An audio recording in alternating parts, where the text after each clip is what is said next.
failed any of these 6 tests, for that was what they were, he would have been killed on the spot. Of his former life, he could remember nothing. As the gate shut, he turned his attention to the boys again. None of them was plump, but they had the round faces of young children. All were wide-eyed at the sight of the keep, its immense size, its huge walls, but, though bewildered and scared simply by the strangeness of their surroundings, they were not afraid. Cale's chest filled with deep and strange emotions that he could not have given a name to. But, lost in them as he was, his talent for keeping one ear alive to whatever was going on around him saved him, as it had so many times in the past. He moved away from the window and walked on down the corridor. "You, wait." Cale stopped and turned around. One of the Redeemers, hugely fat with folds of skin hanging over the edge of his collar, was standing in one of the doorways off the passage, steam and odd sounds emerging from the room behind him. Cale looked at him, his expression unchanged. "Come here and let me see you." The boy walked toward him. "Oh, it's you," said the fat Redeemer. "What you doing here?" "The Lord of Discipline sent me to take this to the drum." He held up the blue sack he was carrying. "What did you say? Speak up." Cale knew, of course, that the fat Redeemer was deaf in one ear, and he had deliberately spoken quietly. Cale repeated himself, this time shouting loudly. "Are you trying to be funny, boy?" "No, Redeemer." "What were you doing by the window?" "The window?" "Don't play me for a fool. What were you doing?" "I heard the northwest gate being opened." "Did you, by God?" This seemed to distract him. "They're early."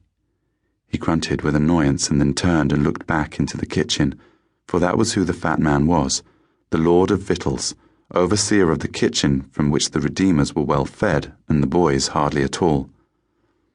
"20 extra for dinner," he shouted into the evil-smelling steam behind him. He turned back to Cale. "Were you thinking when you were by that window?"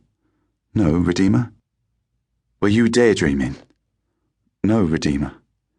"If I catch you loitering again, Cale, I'll have the hide off you. Hear me?" "Yes, Redeemer." The Lord of Victuals turned back into the room and began to close the door. As he did so, Cale spoke softly but quite distinctly, so that anyone not hard of hearing would have picked it up. "I hope you choke on it, you lardy dritzek." The door slammed shut, and Cale headed off down the corridor, dragging the large sack behind him. It took nearly 15 minutes, running most of the way, before he came to the drum located at the end of its own short passageway. It was called the drum because that was what it looked like, as long as you disregarded the fact that it was 6 feet tall and embedded in a brick wall. On the other side of the drum was a place sealed off from the rest of the sanctuary where, it was rumoured, there lived 12 nuns who cooked for the Redeemers only and washed their clothes. Cale did not know what a nun was and had never seen one, although from time to time he did talk to one of them through the drum. He did not know what made nuns different from other women, who were spoken of rarely and only then with distaste.